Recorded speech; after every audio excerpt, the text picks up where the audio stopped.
உலகெங்கும் கிளைகள் கொண்ட அண்ணமால் institute of hotel management and hospital management படிப்பில் சேர்வதற்கான அட்மிஷன் நடைபெறுகிறது. 26 வருட நம்பிக்கை, லட்சக்கணக்கான சந்தோஷ திருமணங்கள். கல்யாணம்னாலே தமிழ் மேட்ரிமோனி தான். ஹாலிடேஸ்னாலே அது நம்ம ஜிடி ஹாலிடேஸ் தான். GT Holidays, South India's #1 travel brand. You know you are special when you're with GT Holidays. எந்த துறையாக இருந்தாலும் தப்பு தான். அதுலேயும் பள்ளிக்கல்வித்துறையில் ஊழலை வந்து மாணவர்களிடத்திலிருந்து இது பண்ணக்கூடாது. இதில் வந்து நீங்கள் டார்கெட் பண்ணுற செக்ரட்டரி, ஆனால் இது வந்து அவங்க செகண்டரி தான் டார்கெட் ஆகுறாங்க. பிரைமரி வந்து பார்த்தீங்கன்னா ஒவ்வொரு மாணவனுடைய பெற்றோரும் பாதிக்கப்படுறாங்க. இந்த ஸ்லாப்பில் இதுவரை நீங்கள் வசூல் பண்ண ஸ்கூல்ஸ் எத்தனை தெரியுமா? ஒரு 400லேருந்து 500 ஸ்கூல் இருக்குமான்னு எந்த காலகட்டத்தில் கேட்குறேன்? எந்த காலகட்டம் ஆட்சியில் இருக்கும் போதே கிட்டத்தட்ட ஒரு 400-500 ஸ்கூல் கிட்ட இருந்து வசூல் பண்ணியிருக்காங்க. ஒரு ஸ்கூலுக்கு மினிமம் எவ்வளோ 5 லட்சம் வச்சுக்கிட்டா கூட தலை சுத்துது. அததான் இதுல வந்து அவர்கிட்ட இதை இப்படி கேட்டுட்டு இன்னைக்கு தேதி வந்து ஜூலை 9 2025.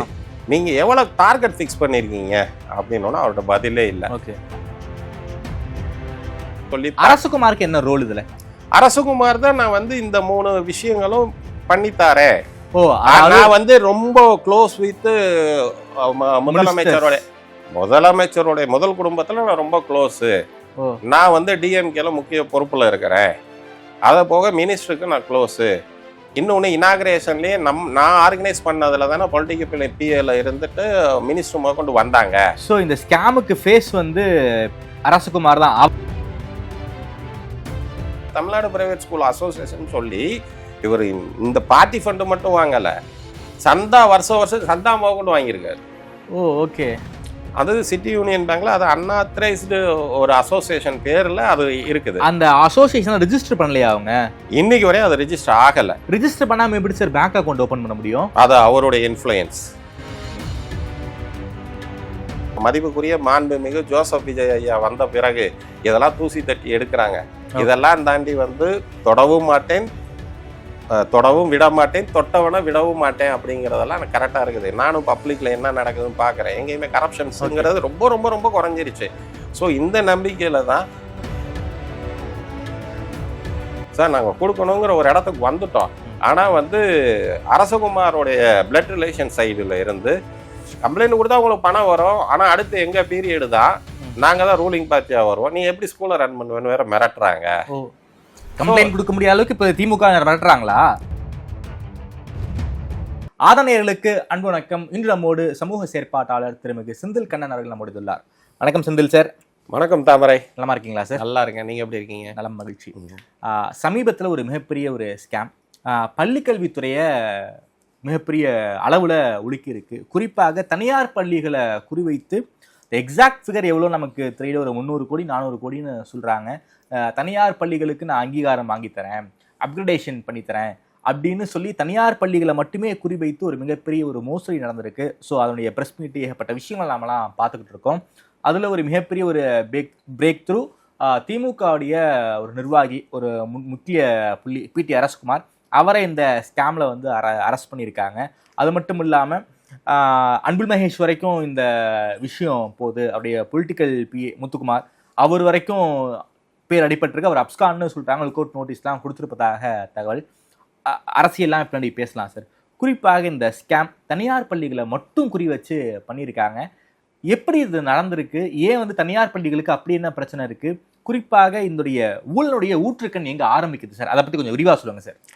கண்டிப்பாக தாமரை. இது வந்து போன வருஷம் நம்ம செய்தி நம்ம இது வலைத்தளம் மூலியமாக நம்ம இந்த செய்தியை நம்ம தான் வெளிக்கொண்டு வந்தோம். அதன் பிறகு வலைத்தளத்து வந்த பிறகு வந்து நிறைய விஷயம் நான் கேதர் பண்ணதில் வந்து பார்த்தீங்கன்னா அன்பில் மகேஷ் அவங்களுக்கு தொடர்பு இருக்கா இல்லையாங்கிறது இன்னைக்கு வரை என்கிட்ட எந்த ஆதாரமும் இல்லை. ஓகே. ஆனால் முத்துக்குமாருக்கும் அரசகுமாருக்கும் அதுக்கு கீழே ஏகப்பட்ட குமார்களுக்கும் அது போக ஒவ்வொரு மாவட்ட வாரியாக வந்து பார்த்தீங்கன்னா கிட்டத்தட்ட வந்து 70 பேர் நான் திங்க் பண்ணேன். 70ஐயும் தாண்டி போயிருக்கு. முத்துக்குமார் யார் சார்? முத்துக்குமார் வந்து பொலிட்டிக்கல் பிஏ கம் அவருடைய political BA Anbil Mahesh சாரோடைய political so அவருடைய பொலிட்டிக்கல் பிஏ தான் இல்ல முக்கியமான புள்ளியா இருக்காரு. அவருக்கும் முன்னாள் அமைச்சருக்கு எப்படி தொடர்பு இல்லாம இருக்குங்கிற கேள்வியை பலரும் கேட்கறாங்களே. நம்ம ஆதாரம் இல்லாம நான் சொல்ல முடியாதுல்ல தாமரை. என்கிட்ட இருக்கிற ஆதாரம் வந்து என்னன்னா அரசகுமாரோடைய ஆதாரம் இருக்கு, முத்துக்குமாரோடைய ஆதாரம், பொலிட்டிக்கல் பி ஆதாரம் இருக்குது. சோ தனியார் பள்ளிகள் 2 குமார்கள் குறிவைத்து சீரழிச்சிருக்காங்க. 2 குமார் இல்ல, பல குமார்கள் இதுக்குள்ள வருவாங்க. ஓகே சார், நீங்க யார சொல்றீங்கன்னு எனக்கு புரியுது. இந்த ஊழலுடைய ஊற்றுக்கண் எங்க சார் ஆரம்பிக்குது? இதை ஸ்டார்டிங் டேட் வந்து பார்த்தீங்கன்னா 30/12/2024 உங்கள் சென்னை மாநகரத்தில் வந்து கலைவாணர் அரங்கத்திலேருந்து ஸ்டார்ட் ஆகுது.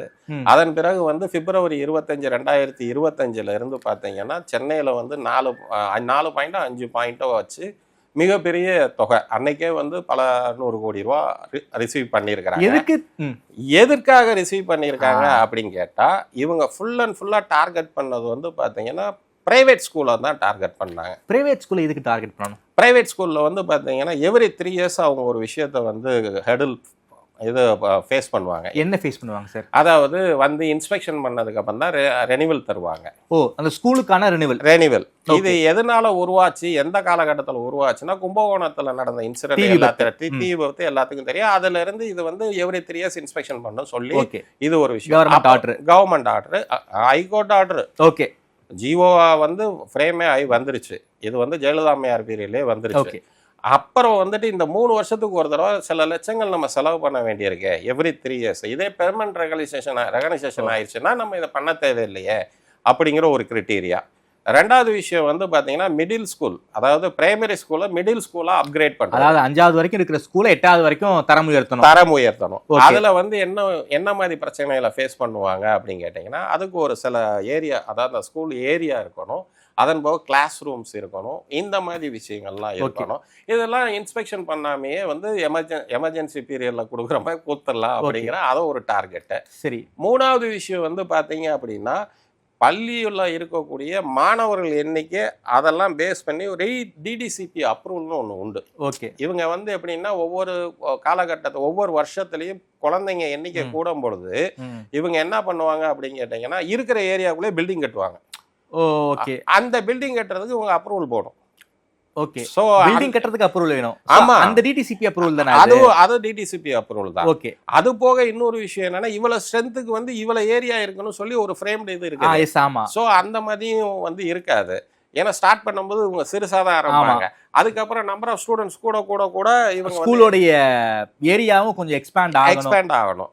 சோ இந்த மாதிரி ஒரு விஷயங்கள் நடக்கும். ஸோ இந்த 3 விஷயத்தை மட்டும் கையில் எடுத்து இவங்க வந்து எப்படி ஃபிகர் ஃபிக்ஸ் பண்ணுறாங்க அப்படின்னு கேட்டிங்கன்னா primary school middle school upgrade பண்ணணும் அப்படின்னா starting price 5 lakhs up to 15 lakhs. 5 லட்சத்துல இருந்து 15 லட்சம். 15 லட்சம் லீகலா போறதுக்கா இல்ல வந்து கமிஷனா இல்ல என்ன சொல்ற, லஞ்ச பணமா இல்ல எப்படி சொல்றது? அதாவது இதை நான் வந்து பொலிட்டிக்கல் பி முத்துக்குமார் சார்கிட்டே பேசினேன். ஓகே. மிஸ்டர் முத்துக்குமார்கிட்டே இந்த கிரிட்டீரியால நீங்க வசூல் பண்ணீங்க, அவருடைய கேபின்ல டிபிஐ வளாகத்துக்குள்ளே நான் பேசினேன். இது என்ன அடிப்படையில் இந்த மாதிரி வசூல் பண்றீங்க? இது நாளை பின்ன வந்துட்டு ஒரு கவர்மெண்ட் சேஞ்ச் ஆகுது, இந்த மாதிரி இதுல இல்ல அப்படின்னா அது தப்பாயிராதா? இது வந்து பள்ளியை நடத்தக்கூடிய தாளாளர்களுக்கு பிரச்சனை வராதா அப்படின்ட்டு இந்த தொகையை எப்படி ஃபிக்ஸ் பண்றீங்க அப்படின்னு கேட்கும்போது பில் இது எப்படி, அததான் அவர் சொன்ன விஷயம் வந்துட்டு சார் இது நம்பர் ஆஃப் ஸ்டூடெண்ட்ஸ் ஹெட் கவுண்ட்டை வச்சுட்டு இது ஒரு மாதிரி ஃபிக்ஸ் பண்ணியிருக்கு ஓகே அப்படின்னு சொல்றாரு. சொல்லும்போது லஞ்ச பணம் தான் அது. இந்த ஃபண்டு, இந்த பணம் எதுக்கு வாங்குறீங்க? இன்னைக்கு தான் வந்து மாண்புமிகு மதிப்புக்குரிய ஜோசப் விஜய் ஐயா வந்து சொல்றாரு அசம்பிளியில பார்ட்டி ஃபண்ட் அப்படின்னு. ஆனா அன்னைக்கே இது வந்து பார்ட்டி ஃபண்டுன்ட்டார். Okay okay okay. அதுக்கப்புறம் வந்து என்ன சொல்றாரு, 2வது கிரைட்டீரியால வந்துட்டு சரி நீங்க 2வதா பெர்மனன்ட் ரெகனைசேஷன் கொடுப்பேன்னு சொல்றீங்களே, இது உங்களால எப்படி கொடுக்க முடியும்? சட்டப்பூர்வமா கொடுக்கவே முடியாது. இது வந்து ஜிஓவே ஃப்ரேம் ஆயிருக்கு. அது போக ஆட்சிக்கு வந்த பொழுது நீங்களே இந்த கவர்மெண்டே கொடுத்துருக்கு. அப்படிங்கும்போது இதை எப்படி ஆட்சி முடியும் போது இந்த பிரேக் பண்ண முடியும்?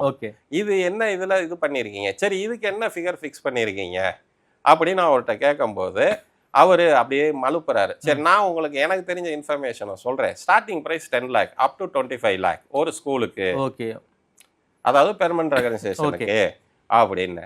அவர் இதெல்லாம் உங்களுக்கு எப்படி தெரியும்னாரு. சார் இந்த செய்தியெல்லாம் சேகரிக்க தானே நான் வந்தேன். ஏன்னா நான் இதை வெளியே எக்ஸ்ப்ளோர் பண்ண போறேன். ஏன்னா நீங்க வந்து எந்த துறையாக இருந்தாலும் தப்பு தான். அதுலேயும் பள்ளிக்கல்வித்துறையில் ஊழலை வந்து மாணவர்களிடத்திலிருந்து இது பண்ணக்கூடாது. இதில் வந்து நீங்கள் டார்கெட் பண்ணுற செக்ரட்டரி, ஆனால் இது வந்து அவங்க செகண்டரி தான் டார்கெட் ஆகுறாங்க. பிரைமரி வந்து பார்த்தீங்கன்னா ஒவ்வொரு மாணவனுடைய பெற்றோரும் பாதிக்கப்படுறாங்க. ஏன்னா உங்களுக்கு கொடுக்கக்கூடிய தொகையை வந்துட்டு அவங்க அட்மிஷன் காசில் தான் வாங்க போகிறாங்க. ஸோ இது ரொம்ப பெரிய தப்பு. நீங்கள் ஊழலை எங்கே விதைக்கிறீங்கன்னா பள்ளி படிக்கக்கூடிய குழந்தைகள்கிட்ட வந்து உருவாக்குறீங்க அப்படின்ட்டு நான் சொல்கிறேன். அப்புறம் கம்முன்னு உட்காந்தாரு. 3வது விஷயம் அவர்கிட்ட கேட்டேன், டிடிசிபி அப்ரூவல் நீங்கள் சொல்கிறீங்களே, டிடிசிபி அப்ரூவல் உங்களால் எப்படி நீங்கள் இது பண்ண முடியும்? சுப்ரீம் கோர்ட்டில் எஸ்எல்பி கேஸ் பெண்டிங்கு, லிஸ்டாயே பல வருடங்கள் ஆயிடுச்சு. அதுக்கு நீங்கள் வந்து ஒரு தொகையை ஃபிக்ஸ் பண்ணியிருக்கிறீங்க. என்ன சொல்கிறீங்க சார்? நாங்கள் பண்ணிடுவோம், லிஸ்ட்டு கொண்டு வந்துடுவோம். சரி, அதுக்கு என்ன தொகை ஃபிக்ஸ் பண்ணியிருக்கீங்க? நாங்கள் வந்து 2ஆக பிரிச்சிருக்கோம். 2ஆக என்ன பிரிச்சிருக்கீங்க அப்படின்னா அவரே சொல்கிறாரு, 2ஆக பிரிச்சிருக்கோம். என்ன பிரிச்சிங்க சொல்லுங்கள் அப்படின்னு கேட்கும்போது, ஒன்று வந்து ரூரல் ஏரியாவும் இன்னொன்று அர்பன் ஏரியாவும் பிரிச்சிருக்கோம். சரி, இதுக்கு எவ்வளோ தொகை ஃபிக்ஸ் பண்ணியிருக்கீங்க அப்படின்னு அவர்கிட்ட கேட்கும்போது அவர் அதுக்கும் பதில் இல்லை. நான் சொல்லட்டுமா, என்னுடைய செய்தியின் சேகரிப்பின் அடிப்படையில் சொல்லுங்க அப்படின்னாரு. ரூரல் ஏரியாவுக்கு 30 ரூபா. 30 லட்சமா? 30 ரூபாய் per square feet, 30 rupee per square feet. Urban ஏரியாவுக்கு வந்து 50 rupee per square feet. Okay. அப்போ ஒரு ஸ்கூல் ரன் பண்ணணும்னா எவ்வளவு பெரிய ஏரியா இருக்கும் நீங்களே யோசிக்கோங்க தாமரை. பல லட்சம் சதுரடிகள் இருந்தால் தான் ஒரு ஸ்கூலே ரன் பண்ண முடியும். ஸோ இதையும் நீங்கள் இப்படி வசூல் பண்ணுறீங்க. இதை வந்து நீங்கள் எதை நோக்கி போகிறீங்க? எத்தனை ஸ்கூல் டார்கெட் பண்ணுறீங்க? இதுவரை நீங்கள் எவ்வளோ ரூபாய் வசூல் பண்ணியிருப்பீங்க? இல்லை ஃபண்டு வந்திருக்கு, பார்ட்டி ஃபண்டு வந்திருக்கு, ஆனால் பெருசாலாம் வரலை. இது ரொம்ப தப்பான ஒரு விஷயத்த பண்ணுறீங்க. இன்னொன்று வந்து ஒரு பொலிட்டிக்கல் பிஏவாக இருந்துட்டு நீங்கள் எப்படி டிபிஐ வளாகத்துக்குள்ளே இருக்கீங்கன்னா அதுக்கு ஒரு காரணம் சொல்கிறீங்க. பேரண்ட்ஸ் அண்ட் டீச்சர்ஸ் அசோசியேஷனில் நான் வைஸ் பிரசிடென்ட்டுங்கிறீங்க. இதெல்லாம் தாண்டி நீங்கள் வந்து மினிஸ்டர் அன்பில் மகேஷ் சாருக்கு வந்துட்டு பொலிட்டிக்கல் பிஏங்கிறீங்க. இதெல்லாம் தாண்டி ப்ரீவியஸாக உங்களை பற்றி நான் சொல்லணும் அப்படின்னா, நீங்கள் விருதாச்சலத்தில் வந்து 2011 16 வரையும் தேமுதிகல எம்எல்ஏ. அதுக்கும் நான் முன்னாடி போட்டுமானே சொல்லுங்கள் சார். நீங்களும் மிஸ்டர் அன்பில் மகேஷ் சாரும் ஒன்றா படித்தவங்க சார். இதெல்லாம் எப்படி சார் தெரியும்? இந்த செய்தியெல்லாம் நான் சேகரிப்பதற்காக தான் வந்திருக்கேன். இது உண்மை அப்படிங்கிறது எனக்கு ஏன்னா நாளைக்கு இந்த விஷயத்தை நான் எக்ஸ்ப்ளோர் பண்ணும்போது நீங்கள் ஏன் மேலே டேமேஜஸ் கிளைம் பண்ணுவீங்க. அதை அவாய்ட் பண்ண தான் வந்திருக்கேன். நான் ஒரு ஆர்ட் ஸ்டூடெண்ட்டு, நான் ஒரு எம்பிஏ படித்தேன். அதனால் நான் கணக்கில் ரொம்ப வீக்கு. இந்த ஸ்லாப்பில் இதுவரை நீங்கள் வசூல் பண்ண ஸ்கூல்ஸ் எத்தனை தெரியுமா? ஒரு 400லேருந்து 500 ஸ்கூல் இருக்குமான்னு எந்த காலகட்டத்தில் கேட்குறேன்? எந்த காலகட்டம் ஆட்சியில் இருக்கும் போதே கிட்டத்தட்ட ஒரு 400-500 ஸ்கூல் கிட்ட இருந்து வசூல் பண்ணியிருக்காங்க. ஒரு ஸ்கூலுக்கு மினிமம் எவ்வளோ? 5 லட்சம் வச்சுக்கிட்டா கூட தலை சுத்துது. அததான் இதில் வந்து அவர்கிட்ட இதை இப்படி கேட்டுட்டு இன்னைக்கு தேதி வந்து ஜூலை 9ஆம் தேதி 2025. நீங்கள் எவ்வளோ டார்கெட் ஃபிக்ஸ் பண்ணியிருக்கீங்க அப்படின்னா அவர்கிட்ட பதிலே இல்லை. நான் உடனே ரேண்டமாக 3 ஃபிகரையும் போட்டு 3ஆல் ஆவரேஜ் பண்ணிவிட்டு இப்போ உங்கள் கையில் எனக்கு தெரிஞ்சு வந்து பார்த்தீங்கன்னா ஒரு 300லேருந்து 400 கோடி வந்திருக்குமா அப்படின்னு நான் கேட்குறேன். அவர் சடனாக இவ்வளோ தூரம் பேசணும் உடனே, இல்லை சார் 116லேருந்து 118 கோடி எங்கே சார்? நான் சொல்கிற ஃபிகருக்கும் நீங்கள் சொல்கிற ஃபிகருக்கும் ஒத்தே வரலையே அப்படிங்கும் பதில் அதெல்லாம் அரசகுமார்கிட்ட தான் இருக்கும். அரசகுமாருங்கிறது யார்? அவர் அரசகுமாரை ஏன் வந்து அங்கே கொண்டு வராங்க? அரசகுமார் யார் அப்படின்னு கேட்குறேன். சார் உங்களுக்கு தெரியாது? எனக்கு தெரியாது, சொல்லுங்கள் அப்படிங்கணும். அரசகுமார் வந்து தமிழ்நாடு பிரைவேட் ஸ்கூல் அசோசியேஷனு, அந்த அசோசியேஷனில் வந்து சேர்மேனாக இருக்காரு. அசோசியேஷன் வேறு ஃப்ரேம் பண்ணியிருக்கீங்களா? இன்னோசென்ட்டாகவே கேட்குறோம். இதில் எத்தனை சங்கங்கள், எத்தனை பேர், இதில் என்ன ஸ்ட்ரக்சர்னு கேட்குறேன். அந்த ஸ்ட்ரக்சரையும் நம்மகிட்ட டீட்டெயிலாக சொல்கிறாரு. இப்போ அந்த கேஸ் விசாரணையில் இருக்கிறதுனால நம்ம பெருசாக டிஸ்க்ளோஸ் பண்ணக்கூடாது, அது சட்டத்துக்கு புறம்பான விஷயம். அதெல்லாம் சொல்லிவிட்டு ஓகே, அப்போது மீத அமௌண்ட்டெல்லாம் எங்கே? மீத அமௌண்ட்டு வரல. 118 வந்து சரி, 116 மொதல் சொன்னீங்க, இப்போ 118ன்றீங்க. நான் கால்குலேஷன் போட்டோன்னா ரொம்ப சந்தோஷமாக இருக்குது. இதை எங்கே? பார்ட்டி ஃபண்டு மேலே கொடுத்தாச்சு. பார்ட்டி ஃபண்ட் மேலே கொடுத்தாச்சு. மேலேனா எங்கே? பார்ட்டி ஃபண்டு கொடுத்தாச்சு. மீத ரூபாலாம் எங்கே? அரசகுமார்கிட்ட தான் கேட்கணும். நீங்கள் அரசகுமாரை வேணால் கான்டாக்ட் பண்ணுங்கள். அரசகுமாருங்கிறவங்க எனக்கு யாருன்னே தெரியாது. ஏன்னா அந்த அவர்கிட்ட நான் அப்படி தான் பேசுகிறேன். இல்லை நம்பர் தரேன், நீங்கள் பேசுங்க. உங்களுக்கு என்னவோ அடுத்து வந்து என்னையவே அவர் பார்கெயினும் பண்ணுறாரு. இந்த மேட்ரை இப்படியே விட்டுருங்க, உங்களுக்கு என்ன வேணும் சொல்லுங்கள். நீங்கள் தவறான ஒரு செயலை செய்கிறீங்க, ஆனால் சரியான நபர்கிட்ட நீங்கள் பிஸ்னஸ் பேசுகிறீங்க. இதுக்கு நான் ஆள் கிடையாது. ஏன்னா நான் ஊழல் இருக்கக்கூடாதுன்னு நினைக்கிறேன். இன்னும் வரும் எதிர்காலத்தில் சிறு குழந்தைகள்கிட்டருந்தே வரக்கூடாதுன்னு நினைக்கிறேன். இதுக்கு நான் ஆள் இல்லை. ஓகே சார், அப்படின்னு சொல்லிடுறேன். அரசகுமார் தான் வந்து பணத்தை கலெக்ட் பண்ணி கொடுத்துருக்காரா? அரசகுமார் வந்து என்னன்னு கேட்டீங்கன்னா, அரசகுமார்கிட்ட பேசினதுக்கு அப்புறம் அரசகுமார் மூலியமா எனக்கு 5 லைஃப் த்ரெட்டன் கால் வருது. அப்ப என் பக்கத்திலேயே பொலிட்டிக்கல் பிஏ முத்துக்குமார் இருக்கிறாரு, அதுவும் டிபிஐ வளாகத்திலேயே. அப்புறம் முத்துக்குமாரே ஒத்துக்கிறாரு. ஒத்துக்கிட்டு என்ன சொல்றாரு, இனிமேல் உங்களுக்கு த்ரெட்டன் கால் வராது அப்படிங்கிறாரு. இந்த வேலையை பார்த்ததே நீங்க தானே அப்படின்னு சொல்லி முடிச்சிடுறோம். முடிச்சுட்டு அதுக்கப்புறம் வந்து ஃபர்தரா நான் வந்து என்னதான் இதுக்குள்ள எப்படி ஸ்ட்ரக்சர் ஃப்ரேம் ஆயிருக்கு, இவங்க எப்படி வசூல் பண்றாங்க, ஓகே, தமிழ்நாடு வாஸ்ட் ஏரியாவாச்சு அப்படின்னு சொல்லி அரசகுமாருக்கு என்ன ரோல் இதுல? அரசகுமார் தான் நான் வந்து இந்த 3 விஷயங்களும் பண்ணித்தாரேன். ஓ, நான் வந்து ரொம்ப க்ளோஸ் வித் முதலமைச்சரோட முதல் குடும்பத்துல நான் ரொம்ப க்ளோஸு. நான் வந்து டிஎம்கேல முக்கிய பொறுப்புல இருக்கிறேன். அதை போக மினிஸ்டருக்கு நான் க்ளோஸு. இன்னொன்று இனாகிரேஷன்லேயே நான் ஆர்கனைஸ் பண்ணதில் தானே பொலிட்டிக்கல் பிஏல இருந்துட்டு மினிஸ்டர் முதற்கொண்டு வந்தாங்க. ஸோ இந்த ஸ்கேமுக்கு ஃபேஸ் வந்து அரசகுமார் தான். அவர் தான் பணத்தை வாங்கி கலெக்ட் பண்ணி மேலே கொடுத்துருக்காரு. அரசகுமார் தான் ஃபீல்டில் இருக்கிறாரு. இவங்கெல்லாம் யார் முத்துக்குமார் பொலிட்டிக்கல் பிஏ வந்து மறைமுகமாக இருக்கிறார். இவங்களுடைய டியூட்டிஸ் அண்ட் ரெஸ்பான்சிபிலிட்டி எல்லாம் பார்த்தீங்கன்னா 30/12/2024 முடிஞ்சிருச்சு. ஓகே, ஃபீல்டில் இறங்கி பணம் கலெக்ஷன் பண்ணுறது. இன்னொன்று அரசகுமார் அவரை வந்து பார்த்தீங்க அப்படின்னு கேட்டிங்கன்னா, அவர் தமிழ் பேசுவார். யாராக இருந்தாலும் மெய் மறந்துடும். அவ்வளோ துல்லியமாக தெளிவாக அவருடைய வாய்ஸ் எல்லாம் அவ்வளோ தூரம் இருக்கும். அவர் அவ்வளோ இதாக பண்ணிட்டு அவர் என்ன பண்ணியிருக்காரு அப்படின்னு சொல்லி அதை நோக்கி நான் போய் பார்க்கும்போது எப்படி சார் கிரவுண்டில் பணத்தை கலெக்ட் பண்ணாங்க? அதை தான் இவருக்கு வேண்டப்பட்ட ஆளுகளை ஃபுல்லாக வந்து பார்த்தீங்கன்னா 38 டிஸ்ட்ரிக்டாக பிரிச்சிருக்கிறாரு. ஓ, ஓகே. ஒரு கவர்மெண்ட் ஆஃபீஸே ரன் பண்ணியிருக்காங்க. கவர்மெண்ட் ஆஃபீஸே ரன் பண்ணியிருக்காங்க. 38 டிஸ்ட்ரிக்ட் ரன் பண்ணியிருக்காங்க. ஐ மீன் அங்கே ஃபுல்லாக ஆள் போட்டிருக்கிறாங்க. ஓகே, அங்கே வந்து என்ன ஆஃபீஸ் செட்டப் நடத்தியிருக்காங்க. ஆஃபீஸ் போடலை, பட் ஆஃபீஸ் செட்டப் கொண்டு வந்திருக்கிறாங்க. அங்கே வந்து பார்த்தீங்கன்னா வந்து இவங்க பிகின் பண்ண டேட் வந்து பார்த்தீங்கன்னா February 25, 2025 இனிஷியல் பேமெண்ட் வாங்குறது சென்னையில் ஒரு 4-5 பிளேஸில் வச்சு வாங்குறாங்க. அதன் பிறகு வந்து ஒவ்வொரு ஏரியாவுக்கு கேன்வாசிங்கும் போகிறாங்க. பண்ணித்தாரோம் சொல்லிட்டு போகிறாங்க. வந்து இவர் ஆஃபீஸ் ஸ்ட்ரக்சரை கொண்டு போகிறாரு. அதன் பிறகு வந்து பார்த்தீங்கன்னா அந்தந்த ஏரியாவில் முக்கியமான ஆளுகளை வந்து இவர் ஒரு போஸ்டிங் கொடுக்குறாரு. அவங்கெல்லாம் யாருன்னு கேட்டிங்கன்னா அந்தந்த ஏரியாவில் ஒரு ஸ்கூலோட தாளாளர்களா இருப்பாங்க. அவங்களுக்கு வந்து நீங்க கலெக்ட் பண்ணி கொடுத்தா உங்களுக்கு இவ்வளவு ரூபா அப்படிங்கிற சொல்றாங்க. ஏதாவது ஒரு ஃபெமிலியர் ஃபிகரை முன்னேறுறது. இப்ப எப்படி வந்து 30/12/2025 இவங்க ஒரு ஃபெமிலி ஃபிகரா வந்தாங்களோ, இதுக்கு அடுத்த டவுன் லைனே ஒவ்வொரு டிஸ்ட்ரிக்ட்லயும் ஒரு ஃபெமிலியர் ஃபிகர். இதை வந்து மணி வந்து அங்கங்க கலெக்ட் ஆகிற மணி வந்து பாத்தீங்கன்னா எடுத்துட்டு வர்றது பாத்தீங்கன்னா அவர் மச்சனை அவருடைய பிளட் ரிலேஷன் பீப்புளை தான் அவர் நம்பி மணி டிரான்ஸ்ஃபர் ஆகுது. ஓகே, மணி டிரான்ஸ்ஃபர் ஆகுது. இவரே சில இடங்கள்ல போய் சில டிஸ்ட்ரிக்ட்ல போய் கலெக்ஷன் பண்ணியிருக்காரு.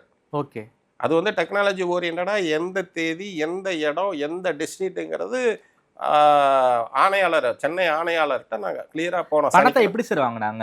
ஃபுல்லா வந்து நெட் கேஷா தான் வாங்கியிருக்காங்களா? சில இதுல வந்து பாத்தீங்கன்னா நெட் கேஷ். ஓகே, சில இதுல வந்து பாத்தீங்கன்னா ஜிபேவும் வந்திருக்கு. சில இதுல வந்து பாத்தீங்கன்னா செக் டிரான்சாக்ஷனும் நடந்தது. லஞ்ச பணத்தை எப்படி சார் ஜிபேலையும் செக்லையும் கொடுக்க முடியும்? அவங்க எப்படி வந்தாலும் நான் வாங்கிக்கிறேன்னு வாங்கியிருக்கிறாங்க. அது அவர் ஒரு ட்ரஸ்ட் வேற ஒன்று வச்சிருக்கிறாரு. யாரு? அரசகுமார் ஒரு ட்ரஸ்ட் வேற வச்சிருக்காரு. விராலிமலையில ஒரு டீச்சர் ட்ரைனிங் ஏதோ ரன் பண்றாரு. ஓகே, அங்க அந்த இதுலயும் வாங்கியிருக்கிறாரு. அது போக வந்து பாத்தீங்கன்னா சாலிகிராமத்துல சிட்டி யூனியன் பேங்க்னு சொல்றாங்க. அந்த பேங்க்ல வந்து பாத்தீங்க அப்படின்னா தமிழ்நாடு பிரைவேட் ஸ்கூல் அசோசியேஷன் சொல்லி இவர் இந்த பார்ட்டி ஃபண்டு மட்டும் வாங்கல, சந்தா வருஷம் சந்தா கொண்டு வாங்கியிருக்காரு. ஓ, ஓகே. அது சிட்டி யூனியன் பேங்க்ல அது அன்ஆத்தரைஸ்டு ஒரு அசோசியேஷன் பேர்ல அது இருக்குது. அந்த அசோசியேஷன் ரெஜிஸ்டர் பண்ணலையா அவங்க? இன்னைக்கு வரையும் அது ரெஜிஸ்டர் ஆகல. ரெஜிஸ்டர் பண்ணாம எப்படி சார் பேங்க் அக்கௌண்ட் ஓபன் பண்ண முடியும்? அது அவருடைய இன்ஃப்ளூயன்ஸ் என்ன அப்படின்னு கேட்கும்போது இந்த பிகினிங்லேயே வந்து பார்த்தீங்கன்னா ஹை லெவல் கமிட்டி அப்படின்லாம் பிரிச்சிருக்காங்க. ஹை லெவல் கமிட்டியில் லீகல் அட்வைசராக இருக்கிறவர் சொல்லியிருக்கிறார், இது ஆல்ரெடி எக்ஸிஸ்டிங் அசோசியேஷன் இருக்கும்பொழுது நம்ம எப்படி பண்ண முடியும்? இல்லை எனக்கு செல்வாக்கு இருக்குது, நான் பண்ணிக்கிடுவேன். சப் ரெஜிஸ்ட்ரார்ட்ட போய் ரிஜெக்ட் ஆயிருக்கு. அடுத்து வந்து ஐஜி ரிஜிஸ்ட்ரார்ட்ட போயிருக்காங்க, அங்கேயும் ரிஜெக்ட் ஆயிருக்கு. அடுத்து ஹைகோர்ட்டுக்கும் போய் ஹைகோர்ட்லேயும் ரிஜெக்ட் ஆயிருக்கு. இதெல்லாம் தாண்டி வந்து பார்த்தீங்கன்னா அரசகுமார் வந்து ஏற்கனவே all India private school association ஒன்று ஏதோ ஒரு நேமில் ரன் பண்ணியிருக்கிறாரு. அதை வந்து பார்த்தீங்கன்னா 19/12/2024 டிசால்வும் பண்ணியிருக்கிறாரு. அதில் அவருடைய அரசகுமார் கையொப்பமும் இருக்குது, அவருடைய அண்ணன் பழனியப்பனுடைய கையெழுத்தும் திரு பழனியப்பன் கையெழுத்தும் இருக்குது. ஏன்னா இந்த அசோசியேஷன் ஃப்ரேம் பண்ணும்போது இந்த மீது இருக்க அசோசியேஷன் 6 பேர் இருக்காங்களே அவங்க அசோசியேஷன்ல டிசால்வ் பண்ணணும்னு இவங்களுக்குள்ள ஒரு மியூச்சுவல் அக்ரிமெண்ட். அதன்படி அவரும் அதான் இது பண்ணியிருக்காரு. இந்த அசோசியேஷன் பேர்லாம் பணத்தையே வாங்கியிருக்காங்க. இன்னொன்று இதுவோ அன்ரெஜிஸ்டர்டு. இன்னொரு பெரிய விஷயம் இருக்குது. இவங்க டிசால்வ் 19/12/2024 பண்ணார் இல்லையா, திரு அரசகுமார் பண்ணியிருக்காருல்ல, அந்த அசோசியேஷன் பேரில் நம்ம செய்தி வெளிக்கொண்டு வந்த பிறகு இவர் உயர்நீதிமன்றத்தை நோக்கி போகிறாரு. உயர்நீதிமன்றத்தில் பார்த்தீங்கன்னா எந்த தேதியில் டிசால்வ் பண்ணாரோ அந்த அசோசியேஷன் நேமில் ரிட் பெட்டிஷன் ஃபைல் பண்ணுறாரு, மேண்டபஸ் பெட்டிஷன் கேட்டு. ஓகே, அங்கே நீதிமன்றத்துலேயும் தவறான தகவலை கொடுக்குறாரு. அது வந்து வந்தது வந்து அது ரிட் பெட்டிஷன் வந்து அட்மிஷனுக்கு வரும்பொழுது பார்த்தீங்கன்னா ஜஸ்டிஸ் நீதியரசர் குமரப்பன் ஜஸ்டிஸ் கிட்ட வருது. அவர் வந்து இதை ஐடென்டிஃபை பண்ணுறாரு. என்னன்னு கேட்டிங்கன்னா இதில் வந்து இன்னொரு அசோசியேஷன் மூலியமாக ஒரு கவுன்சில் ஆஃப் ரெக்கார்டு போகிறாரு. அவர் ரொம்ப தெளிவாக சொல்கிறாரு, இந்த அசோசியேஷனே வந்து டிசால்வ் ஆகிருக்கு. அதாவது ஒரு ரிட் பெட்டிஷன் ஃபைல் ஆகக்கூடிய இது அசோசியேஷனை ஒரு ரிட் பெட்டிஷன் ஃபைல் பண்ணுறோன்னு வச்சுக்கோங்களேன், அந்த ரிட் பெட்டிஷன் ஃபைல் பண்ணக்கூடிய நபரே செத்து போயிட்டாரு. ஆனால் செத்து போன பிறகு இவங்க வந்து எப்படி ஃபைல் பண்ணுறாங்கன்னு இவர் வந்து ஒரு கவுன்சில் ஆஃப் ரெக்கார்டு ரொம்ப இதாக பேசுகிறாரு. அதுக்கப்புறம் போர்ட்ஃபோலியோ மாறுது. அதுக்கப்புறம் இளந்தெரியன் ஜஸ்டிஸ் வராங்க.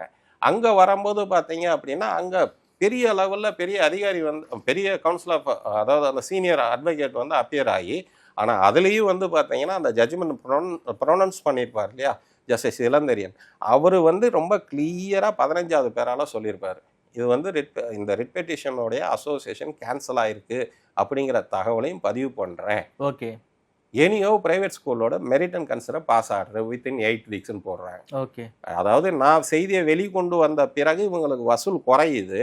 குறைஞ்ச உடனே இந்த திருப்பி வசூலை ஏற்றணுங்கிறக்காக இந்த விஷயத்த அவங்க பண்ணுறாங்க. Okay sir, all over Tamil Nadu ஒவ்வொரு மாவட்டமாக பிரித்து வசூல் பண்ணியிருக்காங்கன்னு சொல்கிறீங்களே, எவ்வளோ சார் வசூல் பண்ணியிருப்பாங்க? இப்போ செய்தியின் வாயிலாக 100 கோடி அப்படின்னு நான் பார்த்தேன். அடுத்து 200 கோடி அப்படின்னாங்க. அடுத்து 300 கோடி அப்படிங்கிற நெருங்கி வருதுங்கிற மாதிரி கேட்டாங்க. பட் எனக்கு ஒரு ஃபிகர் தெரியும். இவங்க எத்தனை ஸ்கூலை டார்கெட் பண்ணாங்கங்கிறது எனக்கு தெரியும். எத்தனை ஸ்கூலை டார்கெட் பண்ணியிருக்காங்க, எவ்வளோ ஃபிகர் சார்? அது வந்து தோராயமாக ஒரு 2000 ஸ்கூலுன்னு வச்சுக்கோங்களேன். 2000 ஸ்கூலு. அந்த 2000 ஸ்கூலும் வந்து பார்த்தீங்க தோராயமாக 2000 ஸ்கூலு ஒரு பள்ளிக்கல்வித்துறையில் இருக்கக்கூடிய முக்கியமான அதிகாரியுமே ஒரு ப்ரெஸ் மீட்டில் அந்த விஷயத்த சொல்கிறாரு. ஓகே, எனக்கு ஃபர்ஸ்ட் எவிடன்ஸ் என்ன அப்படிங்கிறீங்கன்னா, நம்ம எக்ஸ்ப்ளோர் பண்ணதுக்கப்புறம் இவங்க வந்து நீதிமன்றத்தில் போடும்போது எத்தனை ஸ்கூலுக்கு அப்கிரேடேஷன் வேணும், எத்தனை ஸ்கூலுக்கு பெர்மனன்ட் ரெகனைசேஷன் வேணும், டிடிசிபிக்கு போகல, ஏன்னா அது சுப்ரீம் கோர்ட்டில் இருக்குது. இதை வந்து பார்த்தீங்கன்னா லிஸ்ட் எடுத்து பார்த்தா அந்த லிஸ்ட்டே என் கையில் வந்துருச்சு. அந்த பண்டில் வெளியே வர விடாமல் வச்சுருந்தாங்க. நான் ஒரு சோர்ஸில் நம்ம அந்த பண்டில், ஏன்னா நமக்கு செய்தி வேணும்ல, ஸோ அதிலே பார்த்தீங்கன்னா ஒரு 1000 ஸ்கூல் வந்துருச்சு. அதன் பிறகு திருப்பி நம்ம இதை வந்து இன்வெஸ்டிகேஷன் பண்ணி போகும்போது பார்த்தீங்கன்னா ஒரு அக்கேஷனில் வந்துட்டு ஒரு முக்கியமான அதிகாரி ப்ரெஸ் மீட்டில் எத்தனை ஸ்கூல் இந்த மாதிரி அங்கீகாரம் படாமல் இதெல்லாம் இருக்குங்கிறதையும் சொல்கிறார். ஓகே, ஸோ இதை எடுத்து வந்து பொலிட்டிக்கல் பிஏ முத்துக்குமார் சார் கிட்ட, பரவாயில்ல என்னுடைய செய்தி சேகரிக்கிறத நீங்கள் ரொம்ப இலகா ஆக்கிட்டீங்க என்ன சார் அப்படின்னாரு. ஏன்னா பரவாயில்லண்ணே, நீ இத்தனை ஸ்கூலை டார்கெட் பண்ணி தான் இந்த ஒர்க் அவுட் பண்ணிட்டு இருக்கீங்க. அதுக்கப்புறம் சில செய்திகள் நம்ம சேகரிக்கும் பொழுது பார்த்தீங்க அப்படின்னா பொது வழியில் வந்த தகவல் இவங்க 2000 கோடியை நோக்கி போயிருக்காங்க. 2000 ஸ்கூலை டார்கெட் பண்ணி கிட்டத்தட்ட 2000 கோடி வரைக்கும். 2000 ஸ்கூலை டார்கெட் பண்ணது எப்படி? மிடில் ஸ்கூல், அதாவது பிரைமரி ஸ்கூலுமே upgradation as well as recognisation தான். இன்னும் நம்ம டிடிசிபி இந்த லிஸ்ட்டுக்குள்ளேயே வரல. ஓகே, டிடிசிபி போனால் 5000 கோடி வரைக்கும் போகும் போல இருக்கு. டிடிசிபிக்கு உள்ள வரல. அதை நம்ம வந்து என்ன பண்ணணும் அப்படின்னா, அந்த எஸ்எல்பி மேட்டர்ல வந்து சில ஸ்கூல்ஸ் இருக்கும் இல்லையா, ஓகே, அதை நம்ம லிஸ்ட் எடுக்கணும். இவங்க 3 கிரைட்டீரியால இது வந்து பாத்தீங்கன்னா ஒரு தோராயம். ஆனா அதுக்கப்புறம் வந்து ஒரு மாதிரி பிரேக் ஆயிடுச்சு. ஏன்னா இவங்க ஒரு கமிட்மெண்ட் கொடுக்குறாங்க, ஆகஸ்ட் 30க்குள்ள வந்து பண்ணி கொடுத்துருவோம். ஆனா அதுக்கப்புறம் நடக்கல அப்படின்னோன்னா, பண்ணி கொடுக்கலையா? இன்னைக்கு வரையும் நடக்கல. ஓகே, இன்னைக்கு வரையும் அது நடக்கல. ஸோ இன்னைக்கு வரையும் நடக்கல அப்படிங்கும் போது இவங்க பணம் கொடுக்குற வேகம் குறைஞ்சிடுது. ஓகே, அதனால டார்கெட் 2000 கோடி அச்சீவ் பண்ண முடியல, ஆனால் ஒரு ஹியூஜான அமௌண்ட் அச்சீவ் பண்ணியிருக்காங்க. இதை எப்படி டார்கெட் 2000 கோடி எவ்வளோ சார் கரெக்ட் பண்ணியிருப்பாங்க? ஒரு 1000 கோடி வந்திருக்குமா? அது வந்து இன்வெஸ்டிகேஷன்ல இருக்கும்போது நம்ம அதை சொல்லக்கூடாது தாமரை, அது வந்து சட்டத்துக்கு புறம்பாயிரும். பட் இது சம்பந்தமா வந்து சென்னை மாநகர ஆணையாளர்கிட்ட நான் சில டீட்டெயில்ஸ் சொல்லியிருக்கிறேன். அவரும் காது கொடுத்து கேட்டாரு. கிட்டத்தட்ட 1 மணி நேரம் என்கிட்ட உட்காந்து கேட்டாரு. ஓகே, எவ்வளவுதான் வந்திருக்கும் அப்படின்னு அவர் கேட்கும்போது பாத்தீங்கன்னா, இது வந்து பியூர் அண்ட் பியூரா வந்து கேஷாவும் நிறைய ஓடி இருக்குது. இதை வந்து டெக்னாலஜி வைஸ் தான் நம்ம போகணும். ஓகே, டெக்னாலஜி வைஸ்னா என்னன்னு உங்களுக்கு தெரியாத ஒண்ணுல நான் சிறு பாலகன், நீங்க வந்து அந்த இதுல இருக்கீங்க அப்படின்னு அதுல ஒரு சின்ன டிப்ஸ் எல்லாம் சொல்லி இருக்கிறேன். அப்போ அவரு சில ஆதாரங்கள்லாம் உங்கள்கிட்ட இருக்குல்ல, நீங்க கொடுக்க முடியுமா அப்படின்னு கேட்டாரு. சார் நான் வந்து 30/8/2025 கொடுத்த பெட்டிஷனுக்கு எனக்கு பாதுகாப்பு வேணும்னு கேட்டது ஆதாரப்பூர்வமாக கொடுத்ததுக்கு இன்னைக்கு வரை நடவடிக்கை இல்லை. ஆனால் இன்னைக்கு மதிப்புக்குரிய மாண்புமிகு ஜோசப் விஜய் ஐயா வந்த பிறகு இதெல்லாம் தூசி தட்டி எடுக்கிறாங்க. இதெல்லாம் தாண்டி வந்து தொடவும் மாட்டேன், தொடவும் விட மாட்டேன், தொட்டவனை விடவும் மாட்டேன் அப்படிங்கிறதெல்லாம் எனக்கு கரெக்டாக இருக்குது. நானும் பப்ளிக்கில் என்ன நடக்குதுன்னு பார்க்குறேன். எங்கேயுமே கரப்ஷன்ஸுங்கிறது ரொம்ப ரொம்ப ரொம்ப குறைஞ்சிருச்சு. ஸோ இந்த நம்பிக்கையில் தான் நீங்கள் எனக்கு கொடுத்த இந்த பெட்டிஷன் என்னுடைய ஹம்பிள் ப்ரேயர்னு அவங்க வந்து நினச்சது வந்து இந்த சோர்ஸ் வேறு ஏதோ ரெம்யூனரேஷனை நான் கேட்க போகிறேன்னா ஒரு ஆணையாளர் நினச்சாரு, பியூரோக்ராட் மிஸ்டர் அமல்ராஜ் சார். எனக்கு அதெல்லாம் எனக்கு பாதுகாப்பு கொடுத்தீங்க அப்படின்னா இன்னும் நிறைய லீடு நான் தாரேன். ஏன்னா இப்போ சில பள்ளியோடைய தாளாளர்கள் வந்து என்னையவே பேசுகிறாங்க, நீங்கள் தான் கொண்டு வந்தீங்க. இது போக வந்து நான் என்ன சொல்கிறேன்னா, சட்டம் நமக்கு ஓரளவு நம்ம வழக்கறிஞர்களோட பழகிறதுனால நமக்கு சட்டம்னா என்னன்னு தெரியுங்கிறதுனால தயவு செய்து கம்ப்ளைண்ட்டை கொடுங்க. இன்னொன்று மாண்புமிகு மதிப்புக்குரிய முதலமைச்சரே வந்துட்டு அசம்பிளியில் பார்ட்டி ஃபண்டுன்னு சொல்லிட்டாங்க. ஸோ இது லஞ்சம் கிடையாது. இவங்க இன்னொரு கேஸை ரெஃபர் பண்ணுறாங்க, அந்த பயத்தாங்க. அதெல்லாம் இல்லை. நீங்கள் கம்ப்ளைண்ட் கொடுத்தீங்கன்னா ஃபார் எக்ஸாம்பிள் வந்து நீங்கள் ஒரு மணி சீட்டிங்கில் 1 கோடி ரூபா 420 வருது அப்படின்னா 60 லட்சம் ரூபா ஷூரிட்டி கட்டினா தான் பெயிலே கிடைக்கும். ஆமாம்.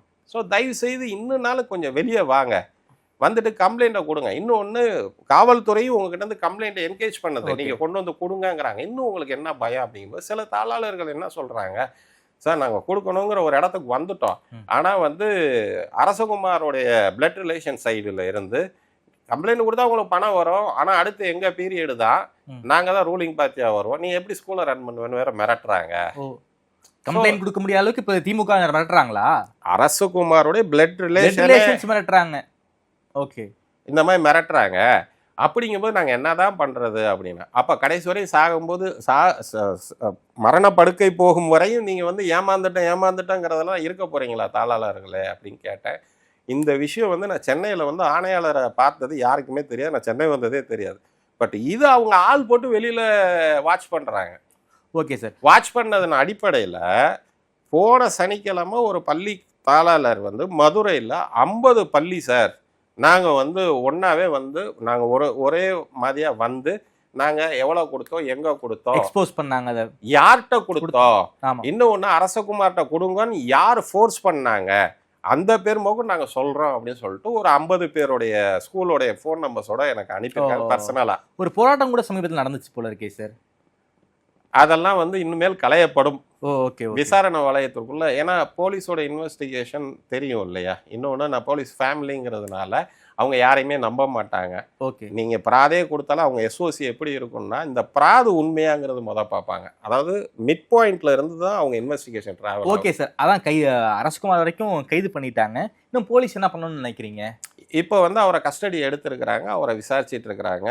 இதில் ஐடென்டிஃபிகேஷன் பரேடு கொண்டு அங்கே இருந்த இன்ஸ்பெக்டர் என்னைய சிஓபி கேட்குறாரு, அரசகுமாரை நேராக பார்த்துங்க. நான் பார்த்ததில்லை, பொலிட்டிக்கல் பிஏ தான் பார்த்துருக்கிறேன், வேறு யாரும் நான் பார்த்ததில்லை. ஹை லெவல் கமிட்டி பீப்புள்ஸை 2-3 பேர்த்த பார்த்துருக்கேங்கிறேன். 8th ஃப்ளோர்லேருந்து 1st ஃப்ளோருக்கு இன்ஸ்பெக்டர் அந்த இன்வெஸ்டிகேஷன் பண்ணுற கேஸ் இன்வெஸ்டிகேஷன் பண்ணுற இன்ஸ்பெக்டர் உள்ளே கூப்பிட்டு போகிறாரு. என்ன எங்கே கூப்பிட்டு போகிறீங்க, அரசகுமார் உள்ளே இருக்கிற இடத்துக்கு கூப்பிட்டு போகிறீங்களான்னு. ஆமாம் வாங்க வாங்க அப்படின்னு கூப்பிட்டு போனால் அரசகுமார் அங்கே உட்காந்துருக்கிறாரு. அவர் பார்த்தீங்கன்னா இப்பயும் வந்து இந்த மாதிரி ஒரு தப்பு பண்ணியிருக்குமே அப்படிங்கிறத மறந்துட்டு நான் உள்ளே போகிறத பார்த்தோன்னே இவன் தானே முத விஷயத்தை வெளியே கொண்டு வந்தேன். ஏன்னா நம்ம ஜூவிலையும் நான் இந்த மேட்டர் ஆர்டிக்கல் ரிலீஸ் பண்ணியிருக்கேன், நக்கீரன்லேயும் ஆர்டிக்கல். அப்படியே அந்த வன்மத்தோட அந்த முகம் அப்படிங்கிறார். ஸோ இன்னும் அவரும் அந்த செஞ்ச தவறையும் அவர் இன்னும் சார் இந்த பிரச்சனை அரசகுமாரோட நிற்குமா இல்லை அரசகுமாரை தாண்டி வேற எங்கேயாவது போகிற வரைக்கும் வாய்ப்பு இருக்கா? முன்னாள் கல்வித்துறை அமைச்சர் வரைக்கும் போகிறதுக்கு வாய்ப்பு இருக்கா? நான் பார்ட்டி ஃபண்ட் சொல்லியாச்சு. பார்ட்டி ஃபண்ட்னா திமுக அது வந்து அவங்க இன்வெஸ்டிகேஷன் பண்ணக்கூடிய இன்வெஸ்டிகேஷன் ஆஃபீஸர்ஸ் கையில் தான் இருக்குது. ஏன்னா நமக்கு வந்து கையில் இருக்கிற ஆதாரம் வந்து பார்த்தீங்கன்னா பொலிட்டிக்கல் பிஏயோடைய ஆதாரம் நம்ம கையில் இருக்குது. அரசகுமார் வசூல் பண்ணியிருக்காரு. அதன் போக வந்து பல நபர்கள், ஏன்னா இவங்க வந்து இந்த இதில் செலிப்ரேட் பண்ணுறதுக்கு தாய்லாந்துக்கு போகிறதாக சொல்லி பேன் கார்டு பாஸ்போர்ட்டெல்லாம் வாங்கி வச்சு அதெல்லாம் இப்போ நம்ம கையில் இருக்குது. Okay sir. குறிப்பாக புதிய அரசு வந்துருச்சு, மிகப்பெரிய ஸ்கேம் நடந்திருக்கு, பலரையும் கைது பண்ணியிருக்காங்க. என்ன செய்யணும் சார்? பாதிக்கப்பட்டிருக்கிறது தனியார் பள்ளிகள் தான். ஸோ அங்கே படிக்கிறது உங்கள் வீட்டு பசங்க, எங்கள் வீட்டு பசங்க, எல்லார் வீட்டு பசங்க தான். அவங்க கொடுத்த லஞ்ச பணம்ங்கிறது அந்த பசங்களுடைய கேபிட்டலைசேஷன் ஃபீஸு, அந்த ஃபீஸு இந்த ஃபீஸுன்னு வந்து சாமானியன் ட்ரையில் தான் விழப்போகுது. அரசு என்ன செய்யணும்? இது சாமானியுடைய பிரச்சனை இது. நீங்க அரசுன்னு சொல்றதை விட வந்து பாத்தீங்க அப்படின்னா இன்றைய தமிழக முதலமைச்சர் மாண்புமிகு ஜோசப் விஜய் சார் வந்து என்ன சொன்னாரு அப்படின்னா, அன்பான குட்டீஸே உங்களுக்கும் என்னால முடிஞ்சதை செய்வேன்னு சொல்லி தான் ஆரம்பிச்சாரு. அது போக கல்வித்துறைக்கு நான் மேக்சிமம் கான்ட்ரிபியூட் பண்ணுவேன்னாங்க இல்லையா.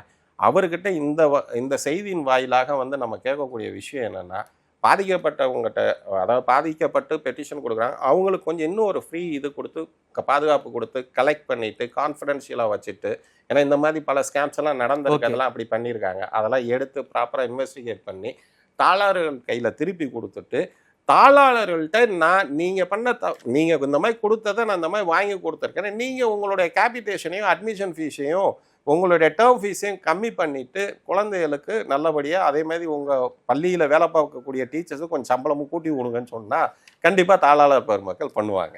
ஓகே சார், பல்வேறு விஷயங்களுக்கு ரொம்ப எப்படியாக பேசியிருக்கீங்க. குறிப்பாக தனியார் பள்ளிகளை குறிவைத்து 2000 பள்ளிகளை குறிவச்சு 2000 கோடிக்கும் மேலாக மோசடி நடந்திருக்க வாய்ப்பு இருக்குது. குறிப்பாக மாவட்டம் வாரியாக தனித்தனியாக இருக்கக்கூடிய ப்ரைவேட் ஸ்கூலை குறி வச்சு ஒரு மிகப்பெரிய வசூல் வேட்டையை பண்ணியிருக்காங்க. அது இன்னைக்கு ஒரு மிகப்பெரிய பிரச்சனையாக வெடிச்சிருக்கு. குறிப்பாக 2 குமார்கள், பல குமார்கள்னு நீங்கள் சொல்கிறீங்க, 2 குமார்கள் வந்து தமிழ்நாடு தனியார் பள்ளிகளையே வந்து சீரழிச்சிருக்காங்க.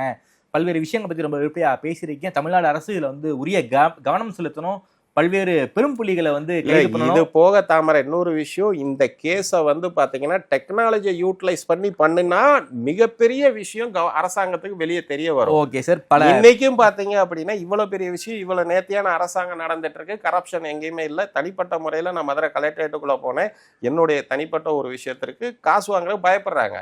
இவ்வளவு விஷயங்கள் நடந்துட்டு இருக்கும்போது, இவ்வளவு பெரிய ஸ்கேம் ஸ்கூல்ல பிரைவேட் ஸ்கூல்ல நடந்துட்டு இருக்கும் போதும் சென்னை மாநகரத்துல ஒரு முக்கியமான ஸ்கூல்ல ரெகக்னைசேஷனை வாங்காம கடந்த 4 ஆண்டுகளாக ஒரு கோர்ஸ் நடத்திட்டு இருக்காங்கிறது எனக்கு தகவல் வந்தது. இதை நான் ஆர்டிஐல போட்டு கேட்டுட்டு நம்ம அடுத்த மீட்டிங்ல எக்ஸ்ப்ளோர் பேசலாம் சார். குறிப்பாக பல புள்ளிகள் சிக்குவாங்களான்னு தெரியல, அது காலம் தான் மதிச்சிடும். இந்த ஸ்கேம் பத்தி ரொம்ப விலாவாரியா பேசியது 100% வந்து நந்தகுமார் இந்த தாமரை இந்த விஷயத்துல வந்து டீட்டெயிலா இன்வெஸ்டிகேஷன் ரைட் மூடுல டெக்னாலஜி யூட்டிலைஸ் பண்ணி போனா பல பேர் சிக்குவாங்க, பல 100 கோடி சிக்கும். ஓகே சார், ரொம்ப நன்றி சார். பல்வேறு விஷயங்கள் பற்றி ரொம்ப வெளிப்படையாக பேசியதுக்கு நன்றி செந்தில்கண்ணன் சார். நன்றி தாமரை.